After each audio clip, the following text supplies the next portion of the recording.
2018, I went into a huge surgery, 13 surgeries.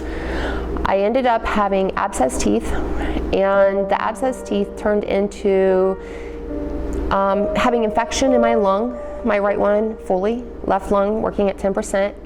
I had infection around my heart, and I had substance that was cutting the inside of my neck because I went from smoking meth to snorting meth to the worst thing that was possible.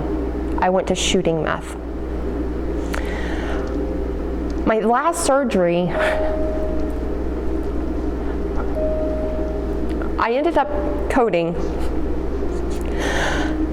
I had succeeded at destroying the very thing that I should not have. I was mad at God because He took my mom. Didn't understand because I didn't want to believe that He loved me.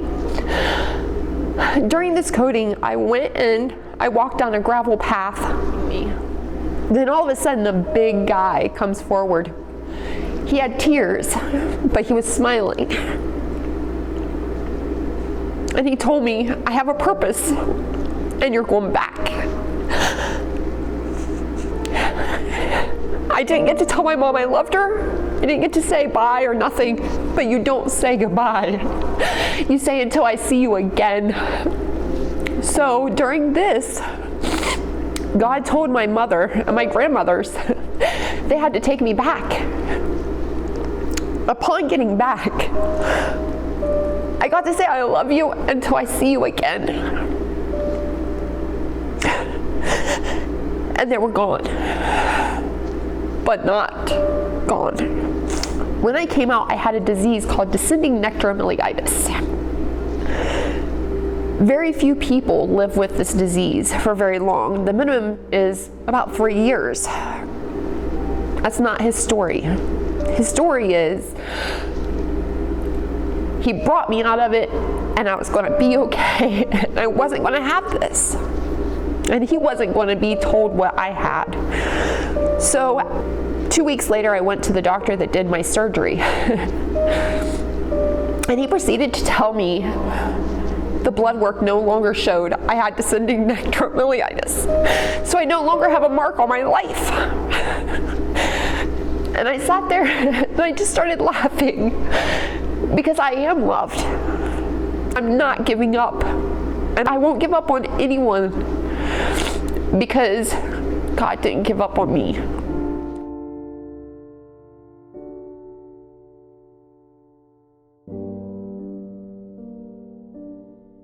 As a child, I didn't know anything about God. I wasn't really taught anything about God. The only thing I knew was what I had been taught in school, was to pray the little prayer of a morning and thank God for our food. Actually, my father-in-law, who had been a minister in his life, and he had a stroke and he was sick, very sick, and he was dying. I sat with him for like 30 days. We sat with him, and before that I had heard people pray and pray in tongue and those sort of things, and I didn't believe it. I thought they were just playing a game. And right before he died, he went to hollering, and he went to hollering in tongue. And that changed my mind. I knew that he wasn't pretending. I knew that he could, he couldn't have pretended right then, because right after that he died. 2 months after he died, I always tell everybody I was born again, because, and I know back then that was kind of, people didn't really use that term, but that's the way I felt. I felt like I was new. I felt like I was just changed. I was changed forever. When God saved me, He saved me, and I never looked back. I never felt dirty again. I never felt unloved again. And after that, the first death that I had to contend with was when my mother died, and she was in the hospital for 6 weeks. We had to be there with her and watch her die, actually. and they had her on a machine, and when they told us they were going to unhook the machine, it was just, you know, I seen God working through all of this. I always saw God. I always looked for God in things, and I know that my mother was saved, you know, and when they unhooked her, she had laid there for weeks and weeks and weeks. But my sister and I had been outside, and when we come back in, she was just laying there. They had unhooked her, so they told her she was going to die. And my sister said, "Bye, Mom," and my mom rolled over and opened up her eyes and smiled and was gone. December 2004 is when my son, who had been raised in the church, he had been raised for God. He loved God, always loved God. He loved things of God. He loved working and doing things, and you know, in December, 1 year he was in the hospital, and I think it was 2003, he was in the hospital on Christmas Day, but he got better and they let him come home. He lived for a whole year. He was healthy, doing better. They'd let him go back to work, and on Christmas Eve, him and his brother had been out all day having a good time. They just had a good time, went shopping, and later that evening he come in and says, "Mom, my arm is hurting me." And I was like, "Well, maybe you better go up to the hospital." And he went, and they put 2 shots in it, and all night he was up, just horrible, horrible pain. And the next morning I said, "You need to go back up there probably." So he went, and right after he got up there, he quit breathing. They put him on life support, and they took him to Morgantown, and by the time I got to Morgantown, they had met us at the door and told us that they were going to have to remove his arm. He had a flesh-eating bacteria that had just destroyed his arm already. And they, from that point on, for like 2 weeks, they kept just cutting and cutting and cutting. They had taken all just had cut him clear, just cutting the skin and all this stuff off of him, just kept cutting and cutting. Flesh-eating bacteria gets in the muscle and the flesh. It don't go into the bone or anything. It's just in the muscle and the flesh. And he, they had him on life support. And about a day or so later, we had to decide to unhook the machine, which we did. Me and my 2 daughters were there. And right before I had, actually not long before that, I had went in his room and I found his, he loved songs and loved writing things down and loved playing music, and he had a songbook laying there that he had wrote, and on the top of it he had the song "What a Day That'll Be," and from then on that was the song, kind of the theme for his funeral, as he was dying after we had unhooked him. And we stood and sang, me and my daughter sang "What a Day That'll Be" to him. We had that put on his monument. And I probably have mourned my son more than a lot of people that I've mourned, because it was so quick and so horrible. It was just a horrible, horrible experience.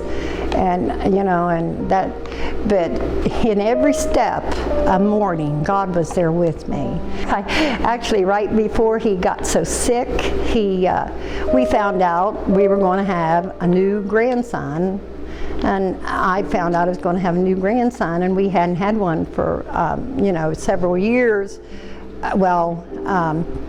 His mommy and daddy hadn't had one for like 10 years or something like that. And very unexpected, and actually my grandson was born, so that was especially such a wonderful miracle in itself too that God did for us. And death is as part of living as your life is what being born is, because everybody is going to die, you know. And then again, you know, several years later, 7 years later actually, I lost my daughter. She had been sick for a long time and went to all kinds of doctors, and she had thyroid problems and just kept gaining weight and being so sick. Finally, after all the doctors she had been to, they went to check on her stomach, and she had a 100-pound tumor inside of her that the doctors had never found. It's just, you know, I don't know why they would have never found that, but they took it out. She was in the hospital. She was doing really well, and was supposed to go home from the hospital, so they sent her to a rehab, and was in the rehab like 2 days, and they went in and found her dead in her bed. A month after she died, we had a little granddaughter, which is just the love of our lives, all of us. And but you know, and those are the way God has helped me with mourning, is by giving me life. He gives me back life, and God is a God of life. I just told someone this the other day: talk to God. He'll listen to you. You don't just talk to Him in your mind. You don't have to. You don't have to have a big prayer. You know, you can talk to God in your mind and in your heart. You know, and that's what helps me.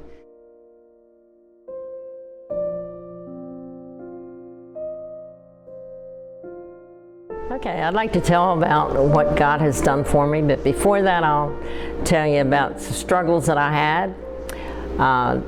I became sick, and I noticed that my leg was real soft, and there was no bone in my left leg in the front, and so my mother took me to the doctor, and they found out, they said I had cancer of the bone, and that I had to go into the hospital immediately.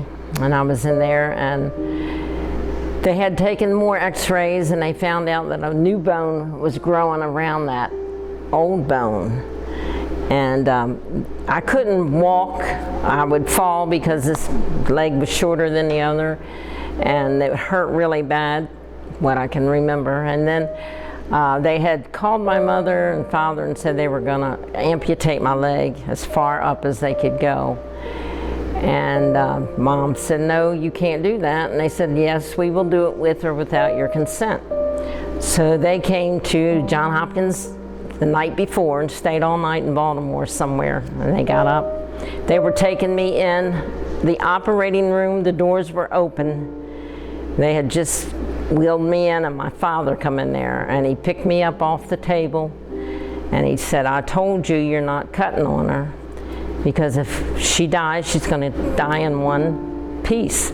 So anyway, it took a long time for them to take me out of the hospital, because they argued and fought, and they called people in, and my pastor was there and everything. And finally, after a couple or 3 hours, they said, okay, you take her home, take her at your own risk. My mother always said, my God can heal her. So then they took me to church, and I remember my pastor saying, called me up front, and he said, now I want you to run. He knew I couldn't run, but he wanted the people to see that and I fell. Of course I fell.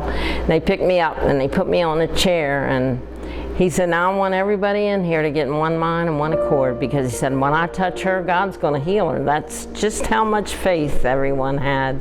And of course, I was a child. I was a little girl. I remember all this. It's so vivid in my mind. And so he put me on this great big chair, and he said, when I touch her head, now everybody start praying. And he put oil all on my head, and when he did, my leg shot out immediately and grew, and that bone came, and I was healed. It was a miraculous healing. And every time I talk about it, I get chills, because I can remember that very time that God touched me from my head to my toe, and he healed me completely. So we were rejoicing over that. And that next week when I went to church, I went to the altar and I got saved. Now I was a little girl. People say, oh, you can't.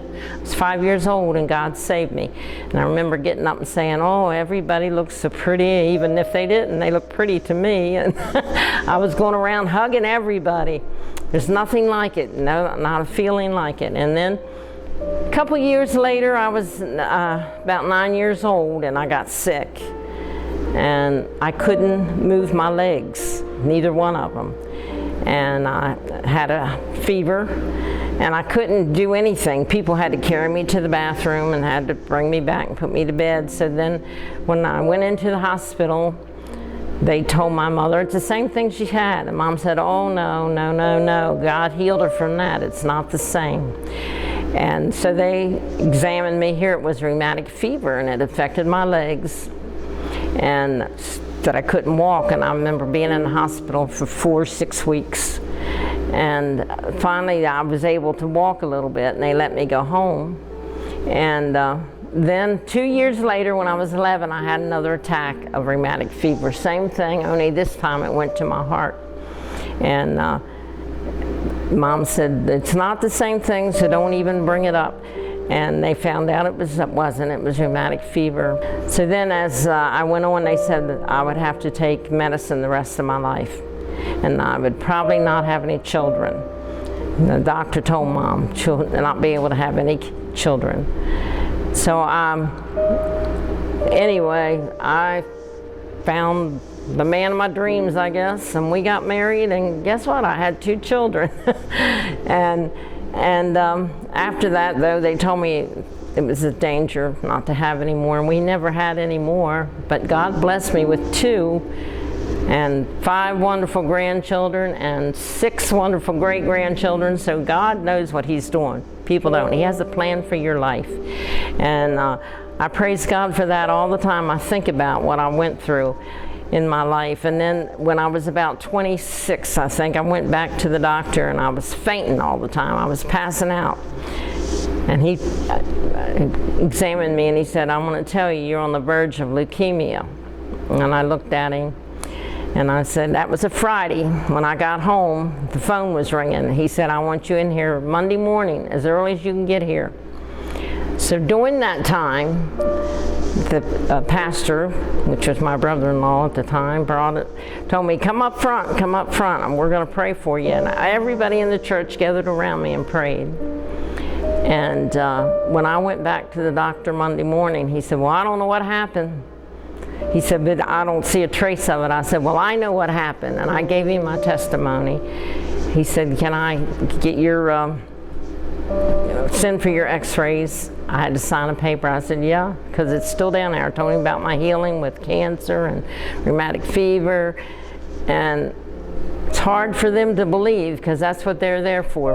They want to heal us. But God intervened and healed me, and I praise God for that today. And I just want to encourage all, you know, it's not impossible to be healed. You might think it's no use, but let me tell you, God is the healer. He is the miracle worker. And you just go to God in prayer and just believe. You got to believe and have faith that God is going to heal me. It may take a little while and it may not. That's up to God. But you need to claim it and say, thank you, Jesus, for my healing.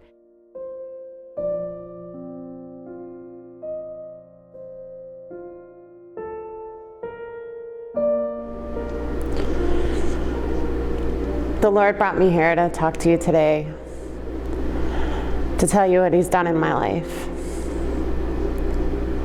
I'm 39. I'm from Boston, Massachusetts. I moved down here in a desperate moment in the middle of a night. I was standing out on my drug dealer's porch. I had been smoking crack all evening. I was a heroin addict for 15 years, stuck in a methadone clinic, still getting high. I was overdosing once, twice a day, whether being responsive to Narcan or coming to in the emergency room. I'd been selling myself that evening. walking around desperately trying to find a next hit of crack. And I had to get up for the methadone clinic the next morning, and I couldn't save money for gas to get to the clinic. I felt beaten down and defeated. I had been offered a bed in a detox center. It was hard to get off the methadone via detox because no insurance company wants to pay for treatment to get off of treatment. I stepped out that night, and I was standing on his balcony overlooking the area of town in which I was living, and I couldn't be myself anymore. I didn't want to keep waking up and being a slave to something outside of myself. I didn't want to wake up sick anymore. I didn't want to wake up hating myself anymore. I didn't want to wake up desperate for something outside of me anymore. Nothing could fulfill the void that was inside me. Nothing could fill the hole that was inside me. I tried filling it with men. I tried filling it with sex. I tried filling it with trying to make myself feel better in any way, whether it be drugs or alcohol. I hated who I looked at in the mirror. I hated how I felt inside. I hated feeling the rotting that was inside me. I was no longer someone that loved life. I had attempted suicide a couple times. And something pulled me that night. I was either going to go jump off the Tobin Bridge, which is a tall bridge in Boston, or I was going to go and try and get help.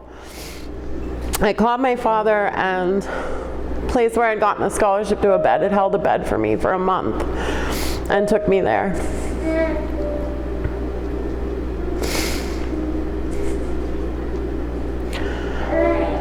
When I arrived there, I came off of everything. I was willing to step out in faith and come off of everything. I didn't know what I was stepping out from exactly or stepping out towards exactly. I just knew that I was being pulled in a direction. I missed my son. I have a 15-year-old son. I hadn't had custody of him in 11 years. I missed my family. And I just wanted to feel whole. I wanted to feel more. I wanted to have a purpose in life.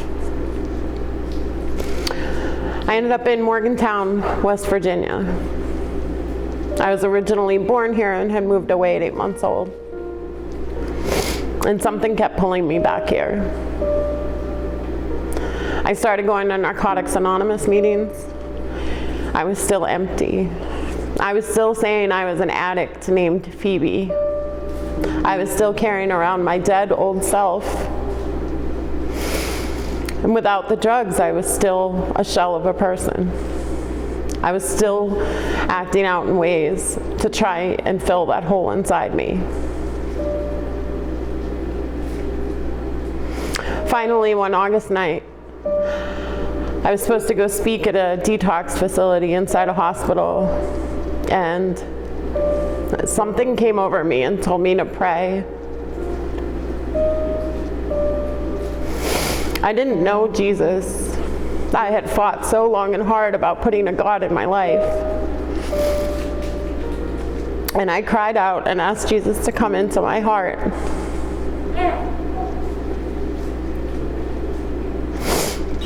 I stepped out of my house that night and drove to the detox. I had begun to lose the words in my mouth. My chest was on fire and my arms were moving. I got there and I literally had no words to say. I was caught up inside myself and caught up between here and God, and He was silencing those words because I was talking about my past, and that wasn't who I was anymore. God spoke to me that night, and He spoke to me again, and He kept speaking to me, and I kept praying. One night he told me, you no longer need to go to those Narcotics Anonymous meetings. You no longer need to ask for help from anywhere other than me. You're a new creation, you're new. You can put your old self down. He had pulled me up out of the muck and the mire and set my feet upon a rock.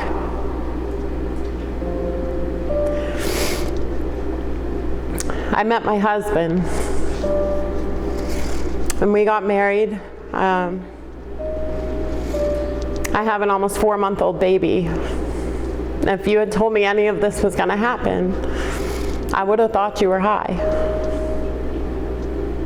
I still battled with self-image. I still battle some days with self-image. I'll get self-conscious. I think I'm not enough. I think because I haven't had the Lord in my life and that I wasn't brought up in church, I'm not enough. Me and my husband have begun stepping out in faith. This is what my life is like now. 11 years went by without my son. Last month, I went to Boston to pick my son up to come and live with me after 11 years of not having custody. I now have my son back in my life. We've bought a house. If you had told me in that night I was standing out there, I wouldn't have believed a word of what you would have said. The blessings of the Lord keep coming. And the biggest blessings are the blessings of boldness that He's given me and my husband to go out and speak to those still addicted, without hope on the street. Women in our church,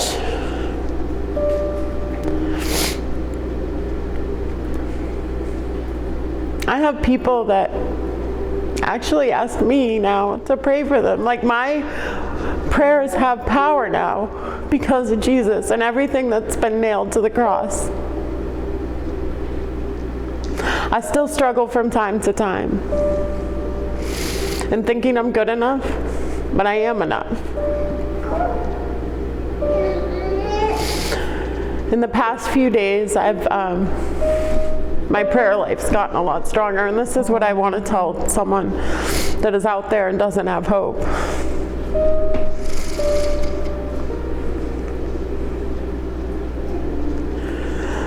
We do all we can until we can't do anything anymore. And then we cry out, and He hears us. And He rescues us. And you're not an addict, and you're not lost. That's not who you are. That's not who He intended you to be. He saves the brokenhearted and those crushed in spirit. All we have to do is ask. And your prayers are enough.